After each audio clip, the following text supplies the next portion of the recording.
तेज हो गया है और यहां पर तेजस्वी की ताजपोशी को लेकर तकरार है। आपको पूरी खबर दिखाएंगे और ये भी बताएंगे कि उनके नेतृत्व पर भी तीखा हमला बोला गया है और उनके ही बहन के द्वारा। और बता दें आपको, यहां पर रोहिणी आचार्य ने कई ऐसे इल्जाम लगाए हैं। देखिए,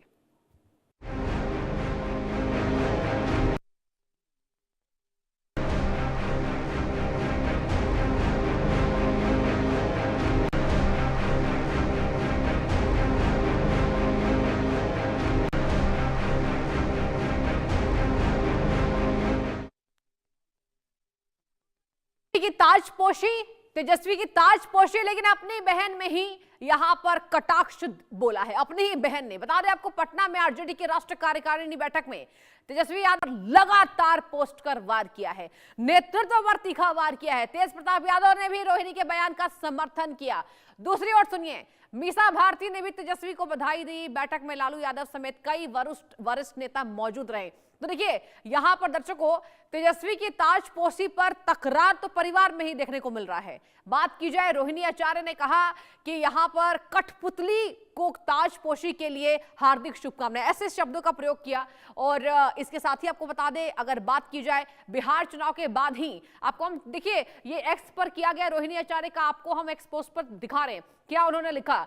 उन्होंने साफ तौर पर कठपुतली करार दिया है और कहा है कि अब ऐसे कई शब्दों से वो नवाजती हैं। हमने देखा अपने भाई को, जहां वो उन्हें राजकुमार भी बोलती हैं। उन्होंने साफ कहा कि यहां पर सियासत के लिए सियासत होती दिखाई दे रही है। बता दें आपको, उन्होंने साफ तौर पर कहा कि ताजपोशी हुई है, यानी कि कटाक्ष है। जहां तेज प्रताप यादव ने, उन्हीं के भाई ने रोहिणी आचार्य का समर्थन किया। दर्शकों, तो एक तरफ रोहिणी आचार्य ने यहां कटाक्ष किया कार्यकारी अध्यक्ष चुने जाने पर। आज बता दें आपको, यह बड़ा फैसला आया है, जहां आरजेडी की कार्यकारिणी बैठक में तेजस्वी यादव को यहां पर कार्यकारी अध्यक्ष चुना गया है आरजेडी का, और इसी को लेकर रोहिणी आचार्य ने कटाक्ष किया है। आपने देखा होगा, जब बिहार का चुनाव हुआ तो आरजेडी की जो अंक थे, जो नंबर थे, उतने नहीं आए जितनी उम्मीद की जा रही थी, और तमाम यहां पर आरजेडी के नेता है वो निराश हुए। और देखिए, यहां पर बता दें आपको, अब ताजपोशी हो गई है तो यहां पर कटाक्ष किया जा रहा है। कठपुतली बने शहजादा, ये कहा है रोहिणी आचार्य ने।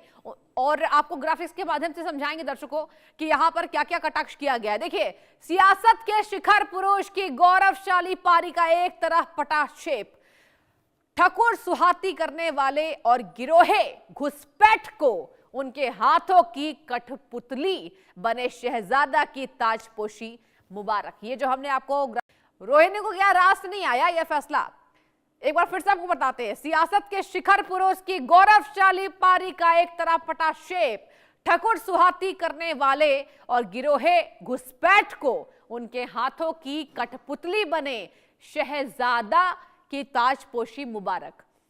तो देखिए, यहां पर आरजेडी सांसद ने इसी मुद्दे पर क्या कुछ कहा है, आइए आपको सुनाएंगे।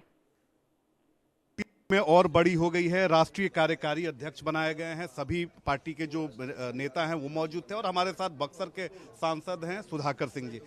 आज जो बैठक हुई, क्या कुछ इसमें सर निकल कर आया? राष्ट्रीय कार्य समिति में जो समीक्षा हुआ चुनावी हार को लेकर, केवल बिहार ने, देश के संदर्भ में माना जाए इसको, किस तरीके से ईवीएम को टेम्पर्ड कर और जो मतदाता हैं, समूह हैं, उनको अंतिम समय में सरकारी धन से प्रभावित करने का जो नया जो सिस्टम डेवलप हुआ है, यह माना जा रहा है कि अगर इस तरह से चुनाव हुआ, लेवल प्लेइंग नहीं रहा, तो राज्य दर राज्य विपक्ष हार सकता है और एक राष्ट्रीय स्तर पे जो गंभीर जो संकट पैदा हुआ है, इससे लड़ने के लिए सभी लोग को एकजुट कर करके लड़ाई लड़ने की बात तय हुई। किस तरह की अब स्ट्रेटेजी होगी, रीस्ट्रक्चर क्या होगा, क्या कुछ आप लोगों की भूमिका होगी, क्या कुछ चर्चा हुई है इस पर? निश्चित तौर पे तेजस्वी यादव जी के नेतृत्व में, युवा नेतृत्व में पार्टी को जमीन पर संगठन को ले जाने की भी बात तय हुई।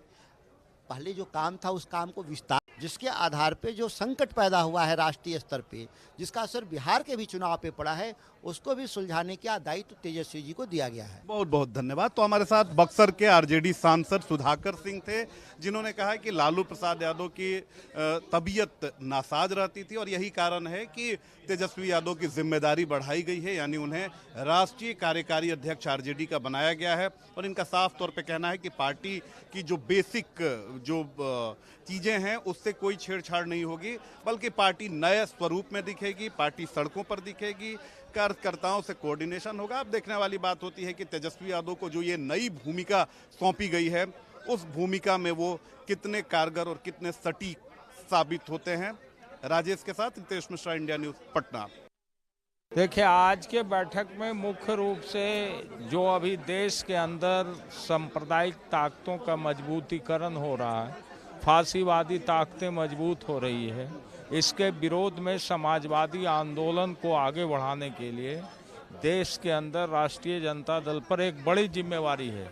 और राष्ट्रीय जनता दल सैद्धांतिक और वैचारिक रूप से अपने कार्यकर्ताओं को मजबूत करते हुए और अपने संगठन का विस्तार और उसको मजबूत स्तर तक पहुंचाने के लिए हमारे नेता प्रतिपक्ष तेजस्वी प्रसाद यादव को एक बड़ी जिम्मेवारी सौंपी है। पूरी तरीके से कमान अब आरजेडी की तेजस्वी यादव के हाथ। चूँकि हमारे राष्ट्रीय अध्यक्ष जी स्वास्थ्य कारणों से समय नहीं दे पा रहे हैं और जिसके वजह से सांगठनिक रूप से जो मजबूती होनी चाहिए पार्टी का, उसमें कुछ कमियां हैं, उसको दूर करने के लिए और नए सिरे से बिहार में एक तेज और मजबूत राजनीतिक आंदोलन की शुरुआत के लिए संगठन का निर्माण हो, इसके लिए तेजस्वी जी के हाथ में नेतृत्व सौंपा गया है।